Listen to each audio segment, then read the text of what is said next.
ერთხელ დამაფიქრეს იმაზე, რომ შეიძლება ერთ დილით სრულიად უეცრად მომიწიოს ადგომა და ჩემს თანაქალაქელებთან ერთად ბათუმის დატოვება, იმიტომ რომ აქ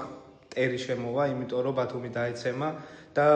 10 წლის განმავლობაში მე აქავრობა ვეღარ ვნახო და ამის გაფიქრებაც კი იყო შემზარავი ჩემთვის და ძალიან რთული და ამან კიდევ ერთხელ მაგრძნობინა ძალიან ახლოს გულთან თუ რაოდენ დიდ კივილს გრძნობს ის ადამიანები, რომლებიც 30 წლის წინ გამოყარეს აფხაზეთიდან, სოხუმიდან, ხვალ 27 სექტემბერია დღე, როდესაც სოხუმი დაეცა, დღე, როცა ყველას თანაბრად ვინმეს გვახსოვს თუ არ გვახსოვს, გვინახავს თუ არ გვინახავს, ყოფილვარ თუ არ ყოფილვარ, ჩვენ წიგნებიდან ვიცით სოხუმის შესახებ, მაგრამ თანაბრად ძიმეა ჩვენთვის ის რეალობა, რომ დღეს სოხუმი ენგურს მიღმა და იქ ჩვენ მისვლა არ შეგვიძლია. ესა ის საკითხი, რომელ საკითხედაც სრულ ერთსულოვნებასა და ერთიანობას, საქართველოს ქართული საზოგადოების სრულ ერთიანობას ითხოვს ზოგადად დროება, იმიტომ რომ არ შეიძლება ჩვენ ამ შემთხვევაში გქონდეს რაღაცა აზრი გაყოფილი, არ შეიძლება რომ ბოდიში უხდიდეთ ადამიანებს, რომლებმაც 10,000-ობით, 100,000-ობით ქართველი თავისი მშობლიური კუთხიდან გამოყარა, მშობლიური ქალაქიდან, მშობლიური სახლებიდან და რას დაამსგავს ეს იქავრობა. ჩვენ აუცილებლად დაუბრუნდებით სოხუმში და აუცილებლად დადგება დღე,